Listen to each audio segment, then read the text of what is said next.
नमस्कार, स्वागत है आपका। मैं हूं आपके साथ सुनी चौहान। अयोध्या पर हमारी खास पेशकश रामोत्सव में आपका स्वागत है। अयोध्या में राम मंदिर की प्राण प्रतिष्ठा की घड़ी जैसे जैसे नजदीक आ रही है, पूरी अयोध्या के साथ देश में राम नाम की गूंज हर तरफ सुनाई दे रही है।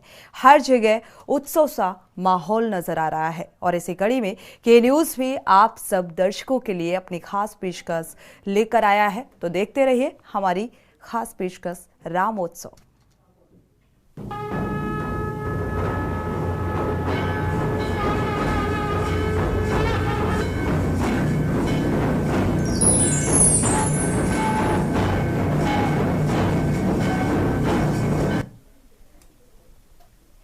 यूपी में अयोध्या को सजाने की तैयारियां चल रही हैं और नए राम मंदिर में प्राण प्रतिष्ठा समारोह जैसे ठीक एक महीने बाद है, लेकिन यहां उत्सव को लेकर दिव्यता और भव्यता देने में कोई कसर नहीं छोड़ी जा रही है। मानो श्री राम की नगरी अयोध्या का प्राचीन वैभव दोबारा लौट रहा है और एक तरफ श्री राम मंदिर प्राण प्रतिष्ठा की तैयारी देखने को मिल रही है, तो दूसरी तरफ मंदिर निर्माण की कवायद पूरी की जा रही है।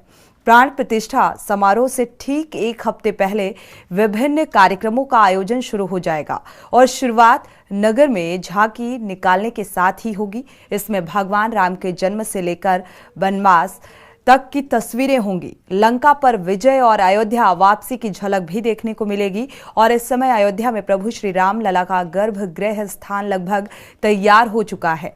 लाइटिंग फिटिंग का काम भी पूरा कर लिया गया है।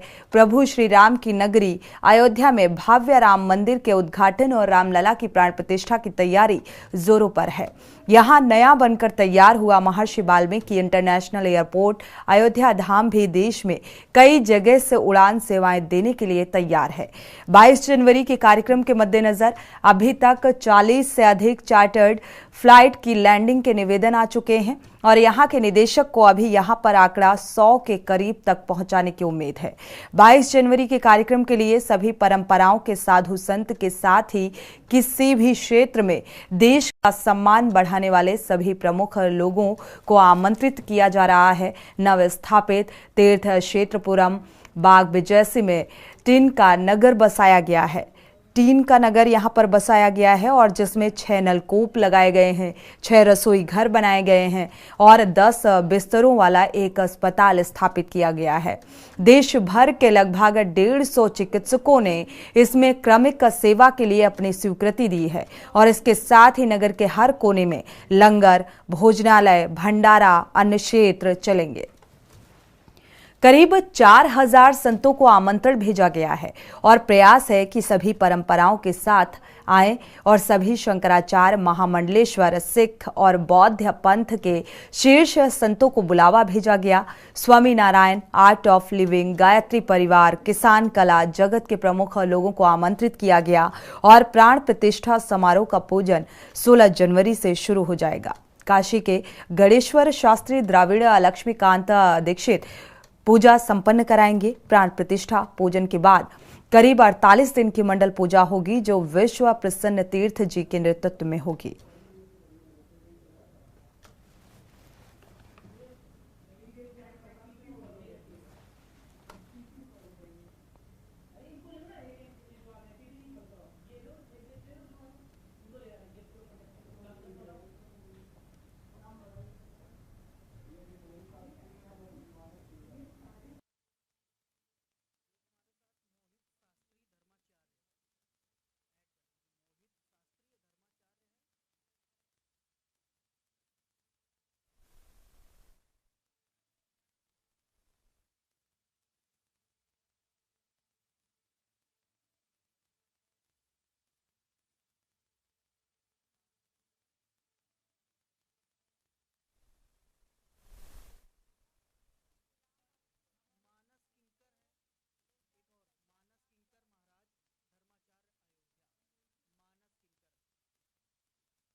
तो अवधपुरी अयोध्या पूरी तरीके से सज कर तैयार है और जो राम भक्त हैं वो बेहद उत्साहित हैं एक झलक पाने के लिए, क्योंकि अब राममय माहौल हो चुका है। इसी को लेकर हम चर्चा करते हैं। हमारे साथ धर्माचार्य मौजूद हैं, आपका परिचय करा देते हैं। मोहित शास्त्री जी धर्माचार्य जी जुड़ चुके हैं चर्चा में। स्वागत है आपका इस चर्चा में शामिल होने के लिए। साथ ही मानस किंकर महाराज धर्माचार्य भी जुड़ चुके हैं, आपका भी बहुत बहुत स्वागत है इस चर्चा में शामिल होने के लिए।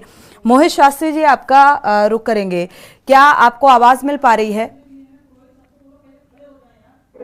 जी जी, आवाज आ रही है जी। मोहित शास्त्री जी, कैसा महसूस हो रहा है, क्योंकि एक लंबे वर्ष का इंतजार, जो संकल्प था वो अब सार्थक होने जा रहा है। तैयारियां चरम पर हैं, अयोध्या पूरी तरह दुल्हन की तरह सज कर तैयार है।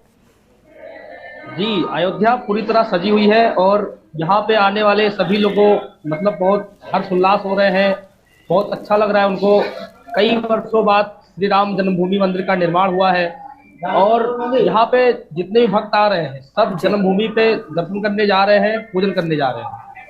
जी। साथ ही प्रतिक्रिया ले लेते हैं। मानस किंकर महाराज जी भी जुड़े हुए हैं। मानस किंकर जी, आपका भी रुख करेंगे। इस वक्त दुल्हन की तरह सजकर अयोध्या तैयार है, यानी कि मर्यादा पुरुषोत्तम के स्वागत के लिए। कैसा अनुभव हो रहा है, क्या कहेंगे इन तैयारियों को लेकर? जी, जय सीताराम। इस समय कुछ कहना है क्या है जी, जो कुछ कहा सो थोर। गोस्वामी जी ने बड़ा सुंदर वर्णन किया। अवधपुरी प्रभु आवत जानी, भई सकल शोभा की खानी, बहाय सुहावन त्रिविध समीरा, भई सरजू अति निर्मल नीरा, पूर्ण नार सुखी सब संता, धर्मशील ज्ञानी गुणवंता। जितने लोग हैं, अयोध्या चारों तरफ से जय जयकार कर रही, नवग्रह मंडल प्रसन्न है और इसी के साथ में भारत की जनमानस के मन में हर्षोल्लास अपने इस समय चरमोत्कर्ष पर है जी। और जो सुख राम जी के 14 वर्ष के बाद अयोध्या आने में हुआ था, वही सुख, वही संपत्ति, वही वैभव, वही पूर्व गुजरे दिन, वही अपने भारत का सोने का स्वरूप सब दिखने लगा है। और अब 22 जनवरी के बाद से मेरे भारत के अनुकूल समस्त ग्रह कार्य करेंगे और अब विश्व की ओर, गुरु की ओर मेरा भारत बढ़ने वाला है, क्योंकि धर्म की स्थापना होने जा रही है। रामो विग्रहवान धर्म, राम साक्षात धर्म के विग्रह हैं और जब धर्म के विग्रह की स्थापना होगी तो हमारे आदरणीय प्रधानमंत्री जी लोकसभा में धर्मदंड तो पहले ही स्थापित कर चुके हैं।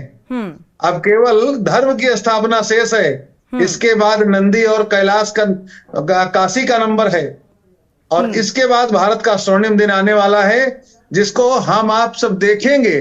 बड़े सौभाग्यशाली लोग होंगे जो इस दिन को देखने के लिए जीवित रहेंगे। अभी कुछ ऐसे भी लोग होंगे जो 22 के पहले चल बसेंगे। जी, ठीक है। आपका अंदेशा, आपकी बात से जो बात निकल कर आ रही है, क्या इसे राजनीति से भी जोड़कर देखा जा सकता है? आपने कहा नंदी और कैलाश का भी नंबर है, यानी कि इसके बाद काशी का नंबर है और अभी अयोध्या को लेकर प्राण प्रतिष्ठा होनी है, तैयारी चरम पर है, आगे लोकसभा चुनाव है और विपक्षी अलायंस। तो क्या कुछ जो भविष्य है वो नजर आ रहा है? भविष्य तो गर्त में छिपा है, लेकिन जो संकेत मिल रहे हैं उसी पर सारा कुछ टिका होता है जी। तो संकेत जो मिल रहे हैं, संकेत ये मिल रहे हैं कि धर्म की स्थापना के बाद रामराज्य की ओर हम आप अग्रसर हो रहे हैं और जो भी अपने सत्ता की गद्दी पर विराजमान होगा, यदि धर्म से विमुख होकर कार्य करेगा तो टिक नहीं पाएगा जी। चलिए, माफ कीजिएगा, रामराज्य की ओर अग्रसर हो रहे हैं। हमारे संवाददाता भी अयोध्या से जुड़े हुए हैं, आरपी सिंह जी। आरपी सिंह का रुख कर लेते हैं। आरपी सिंह, अयोध्या इस वक्त तैयारियों को लेकर क्या कुछ कह रही है, क्या कुछ बयां कर रही है? लगभग कितनी तैयारियां अभी अधूरी हैं, क्योंकि समय बहुत कम बचा है। 22 जनवरी बेहद नजदीक आ चुकी है। ऐसे में उन तैयारियों को पूरा करने का भी एक बड़ी चुनौती है और जल्द से जल्द उन तैयारियों को प्राण प्रतिष्ठा से पहले पूरा करना है।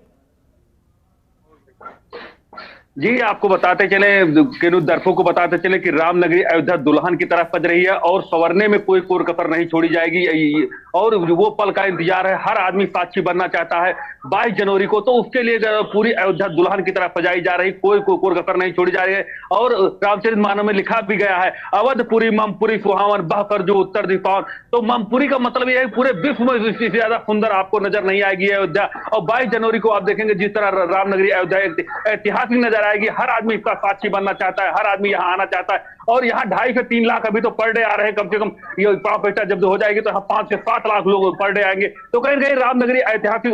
और यहाँ रहा बात कार्य का, तो यहाँ जिसका कार्य खुद ने मॉनिटरिंग सूबे के मुखिया योगीनाथ कर रहे हैं, वहां पे कोई कोर कसर नहीं छोड़ेंगे, पूरा कार्य संपन्न हो जाएगा। दिनों रात यहाँ कार्य चल रहा है, पूरा संपन्न हो रहा है। और सज संवरने में पूरा दुल्हन की तरह अयोध्या सज रही है। यहाँ पे आप जैसे गानों आएंगे, गानों प्रवेश करेंगे। बिल्कुल। आरपी सिंह, आपकी आवाज नहीं मिल पा रही है।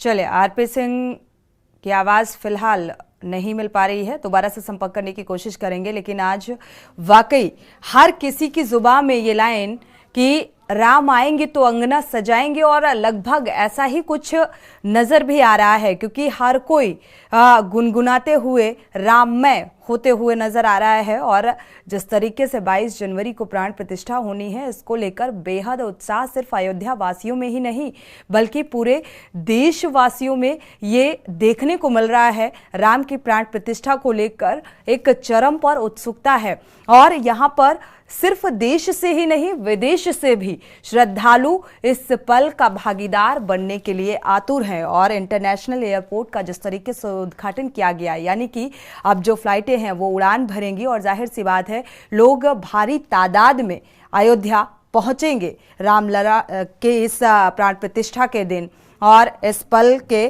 साझीदार बनेंगे। हमारे साथ और भी महंत जुड़े हुए हैं, महाराज जी धर्माचार्य जुड़े हुए हैं, रुक कर लेते हैं। मोहित शास्त्री जी भी जुड़े हुए हैं, मोहित शास्त्री जी का रुख कर लेते हैं। मोहित शास्त्री जी, फिलहाल अभी देखा जाए एक बार फिर से इस युग में यानी कि कलयुग में त्रेता युग जैसी अनुभूति होने लगी है। और जो न्यू जनरेशन है, अगर आने वाली पीढ़ी का जिक्र करें तो मुझे लगता है एक बार फिर से पूरा धर्म और आस्था में डूबा हुआ नजर आ रहा है। क्या संदेश?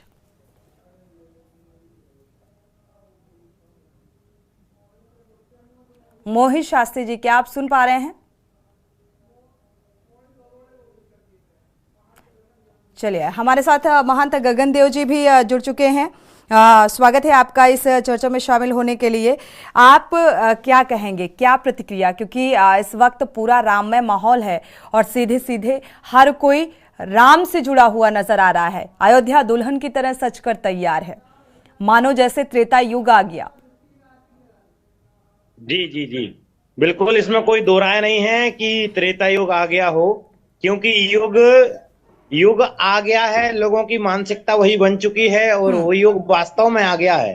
अगर हमने परिकल्पना कर ली है त्रेता की, तो त्रेता युग आ गया है। और इतना शुभ कार्यक्रम अयोध्या में चल रहा है। श्रृंगी ऋषि वशिष्ठ बुलावा, पुत्र काम शुभ यज्ञ करावा। पूरी धरती, अयोध्या की धरती में 51 कुंडी यज्ञ, 1008 कुंड यज्ञ, 108 कुंड महारुद्र महायज्ञ, राम महायज्ञ, सीताराम महायज्ञ, राम नाम लेखन, इतना अद्वितीय कार्यक्रम चल रहा है। लोगों के अंदर जो उत्साह है, मतलब लोग तरस रहे हैं, अपना परम सौभाग्य मान रहे हैं कि हम अयोध्यापुरी में जाकर के भगवान रामलला के दर्शन कर पा रहे हैं, हनुमान जी हनुमानगढ़ी के दर्शन हम लोग कर पा रहे हैं। उस भूमि पर हम लोग पहुंच पा रहे हैं जहां भगवान ने जन्म लिया था। पहले लोग यहाँ आने से संकुचित होते थे, डरते थे कि विवादित में हमेशा अयोध्या रही है, कभी कर्फ्यू लग जाना, कभी धारा 144 लग जाना, कभी मतलब वहां परेशानियां होना, आक्रांताओं को लेकर के, मुस्लिमों को लेकर के, या तमाम चीजों को लेकर के, अनेक लोगों को लेकर के, ऐसे जैसे कई राजनेताओं के द्वारा ऐसे कुकृत्य कार्य किए गए। जैसे समाजवादी पार्टी को आप देखें, उन्होंने कार सेवकों के ऊपर जो गोलियां चलवाई, तो मतलब लोगों के अंदर वो आस्था तब नहीं थी। मतलब लोग डरते थे, बिल्कुल। भय खाते थे अयोध्या आने से। हम लोगों का काम है 1 साल में पूरा भारत घूमना। बिल्कुल। तो जो हम लोग जब जाते हैं, जहां भी जाते तो लोग यही कहते थे, महाराज कहाँ से? अयोध्या से। अरे राम राम, हमारी भी इच्छा है, लेकिन मंदिर बन जाएगा, मंदिर बनेगा तभी हम अयोध्या आएंगे। मतलब आज जब वो लोग देख बिल्कुल, रहे हैं कुछ कि लोगों राम ने तो मंदिर संकल्प ले लिया था कि हम तभी अयोध्या जाएंगे जब प्राण प्रतिष्ठा होगी और रामलला सिंहासन में विराजमान होंगे। रामोत्सव में एक बार फिर से आप सभी का स्वागत है। लगातार हम चर्चा कर रहे हैं अयोध्या नगरी को लेकर, यानी कि पूरी नगरी जो है वो राममय हो चुकी है। और लगातार देखा जाए तो जब से प्राण प्रतिष्ठा की जो तारीख है वो सुनिश्चित हुई है और सामने आई है, तब से लोगों का बेसब्री से वो इंतजार बढ़ गया है कि कितनी जल्दी विराजमान हो रामलला सिंहासन में। हमारे साथ मानस किंकर महाराज जी भी जुड़े हुए हैं। मानस किंकर महाराज जी, यहाँ पर लगातार वो रस्में भी निभाई जा रही हैं जिस तरीके से जनकपुरी से उपहार भेजे गए हैं, इसके पीछे की कहानी। और अयोध्या जी दोनों एक दूसरे के पूरक हैं जी। क्योंकि जगदम्बा जहां उतरी सोपुर बरन की जाए, रिद्धि सिद्धि संपत्ति सुख नित नूतन अधिकाय। मेरी जानकी माता जिस प्रकार मिथिलांचल में जन्म लेकर के मिथिला की भूमि को पवित्र किया और भूमिपुत्री कहलाई जी। तो कल मिथिला के बंधु फोन किए थे कि महाराज जी आप जो डिबेट करते हैं जरा मिथिला का भी नाम लीजिए। तो मेरे मन में चल रहा था आप बहन जी आपने नाम ले ही लिया। तो जानकी मैया का अवतरण इसीलिए हुआ था कि राम जी धर्म की स्थापना कर सके, क्योंकि भगवान ने जब आने का वचन दिया था तो गोस्वामी जी कहते हैं कि राम जी ने आकाशवाणी के माध्यम से पीड़ित जनमानस को आश्वस्त किया कि जन डरपो मुनि सिद्ध सुरेशा, तुम्हें लाग धरी हो नरवेशा, अनसन सहित राम अवतारा लई हो दिनकर बंस उदारा। तो पूछे कि आप आएंगे अपने अंशों के साथ आएंगे, तो राम जी के जो अंश हैं उन अंशों में भरत जी हैं, लक्ष्मण जी हैं, शत्रुघ्न जी हैं, हनुमान जी महाराज हैं और विभीषण जी हैं। ये राम जी के अंश हैं जी। तो इन अंशों के साथ आकर क्या आप धर्म की स्थापना कर सकते हैं? भगवान ने कहा अवश्य करूंगा। तो आगे सूत्र आया, शक्त्या विहीना पुरुषा ही लोके नैतुम नराष्ट्रम प्रभवन्ति नूनम, दैवा अभिमान समुपास शक्तिम सम्मान दैत्यानि समरे निजग्नु। बोले इन शत्रुओं का संहार कौन करेगा? राम जी तो सीताराम सीताराम करेंगे, धर्म की स्थापना करेंगे, तो शक्ति कहां से आएगी? तो भगवान ने कहा कि नारद बचन सत्य सब करिहो, परम शक्ति समेत अवतरी हो। तो ये परम शक्ति जब अवतरित हुई तो मिथिला में अवतरित हुई, और मिथिला में भी उतना ही उत्साह है आज जितना उत्साह अयोध्या में है, पूरे देश में है। मिथिला के लोग भी अति उत्साह में मेरे साथ जो जुड़े हैं, विश्व वैदिक धर्म संघ का हमारा मुख्यालय मिथिला में ही है, तो उन लोगों ने बड़ा संदेश दिया है, बड़े उपहार भेजे हैं कि महाराज जी अयोध्या के लोग हमारे सब रिश्तेदार हैं, अयोध्या के लोग हमारे जीजा जी के घर के हैं। तो मिथिलांचल हम लोगों का ममान है, क्योंकि जानकी मैया मेरी माता है। तो माता का जो मायका है वो पुत्र का ममान है, तो हम लोग जाते हैं तो बड़ा सम्मान होता है वहां पर। अयोध्या और मिथिला दोनों आज परम प्रफुल्लित हैं और पूरा राष्ट्र आज भारत माता की जय बोलने के लिए तैयार बैठा है, क्योंकि राम जी धर्म के रूप में साक्षात अब पृथ्वी पर विद्यमान होने जा रहे हैं। और वो 22 जनवरी वास्तविक दीपावली मनाई जाएगी। अब इस 22 के बाद हम लोग जितने सनातनी हैं, जितने हिंदूवासी हैं, जितने भी राष्ट्रवासी हैं, और इसमें हिंदू ही नहीं मुसलमान भी सम्मिलित हो रहा है। बिल्कुल, क्योंकि जो मुसलमान है वो मुसलमान बाहर का नहीं है, ये ब्रह्मलोक से नहीं आया है, ये सब यही कन्वर्टेड हैं।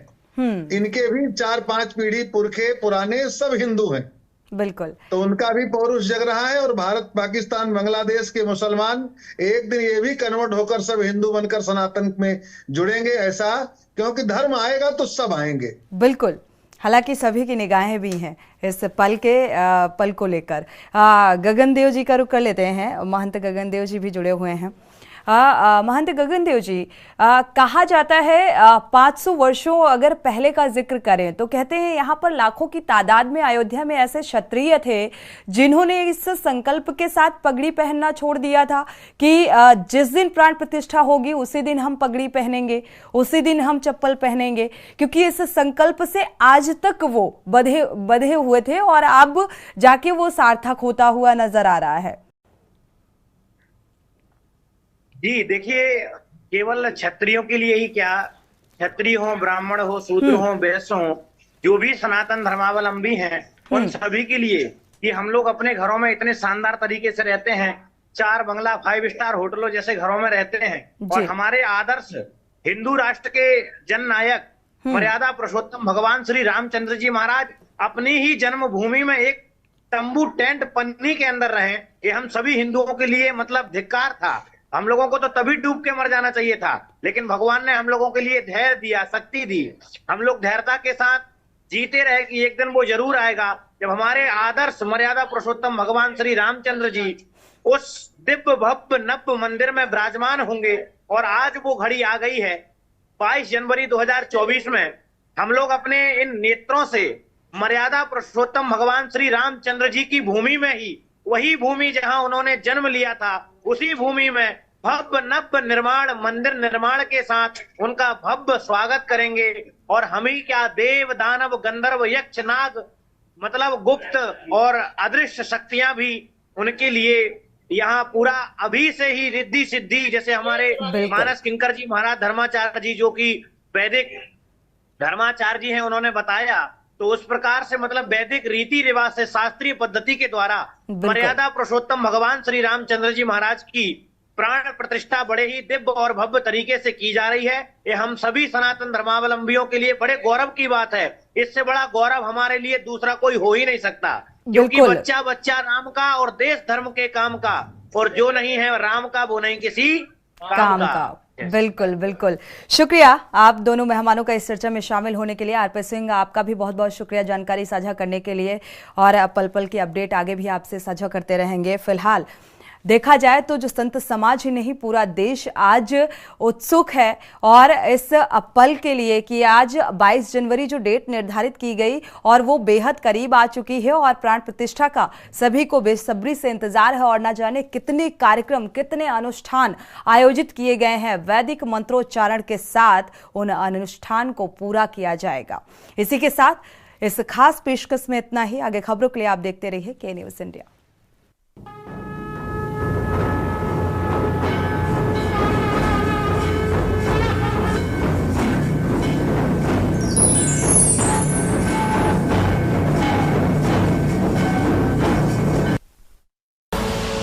आप देख रहे हैं के न्यूज़, खबरों का सारथी।